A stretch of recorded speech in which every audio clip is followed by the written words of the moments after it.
मित्रांनो, आपल्याला शिवशंकराच्या महादेवाच्या मंदिराकडे जायचं आणि हेच ते मंदिर आहे, तिथं आपल्याला जायचं आहे। आता पावसाळा चालू आहे आणि या डोंगराच्या पायथ्याशी असणाऱ्या शिवपिंडीच्या जाऊन आपल्याला दर्शन घ्यायचं आहे, शिवलिंगाचं दर्शन घ्यायचं आहे। एवढ्याला आपल्याला जायचं आहे, तर चला जाऊया आपण। सोबतच गावदेवीचं मंदिर सुद्धा आहे, गावदेवीचं पण दर्शन आपल्याला घ्यायचं आहे। चला जाऊया मित्रांनो। श्रावणातील लहरी सरी पावसाच्या बरसू लागल्या की श्रावण महिना चालू झाल्याची चाहूल नक्कीच लागते। आणि आज आहे पहिला श्रावणी सोमवार आणि पहिल्या श्रावणी सोमवारी आज आपण आलेलो आहोत शिव मंदिरात, म्हणजेच शंकराच्या मंदिरात।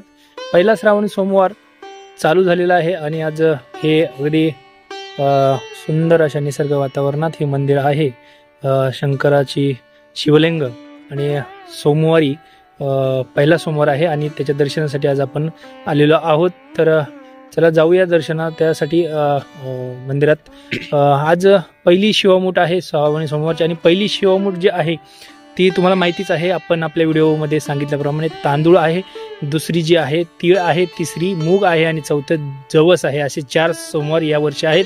तर 4ही वर्षाच्या या शिवमूठ नक्कीच ज्यांचे लग्नाला 5 वर्ष झालेले आहेत, म्हणजे पहिल्या 5 वर्षे ह्या शिवमूठ तुम्ही वाहू शकता। तर नक्कीच चला जाऊया मंदिरामध्ये।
आत्ताच आपण शंकर महादेवाचं दर्शन घेऊन आलेलं आहे आणि शेजारीच गावदेवीचं मंदिर आहे। गावदेवीच्या मंदिरात सुद्धा आपण दर्शन घ्यायला आलेलो आहे आणि चला दर्शन घेऊया।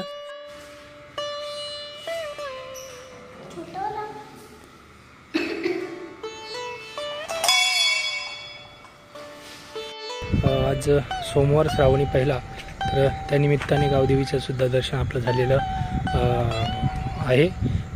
किती योगायोग म्हणायचं असतो की नाही, श्रावण महिन्यामध्ये श्रावणी सोमवार पहिला जो असतो आणि त्यावेळेस श्रावण महिन्यातला जो पाऊस येतो सुद्धा अनुभवला जातो। मागं बघा माझ्या सुंदर असं धुकं आणि डोंगर, त्या डोंगरावरती हिरवागार गालीच्या तर आहेच। नक्कीच श्रावण महिना खूप छान, या वर्षी 4 सोमवार नक्कीच आपल्याला 4ही सोमवारी दर्शनाला आपल्या इकडे यायचे आहे आणि वेगवेगळे बदल आपल्याला नक्कीच पाहायचे आहेत। तर चला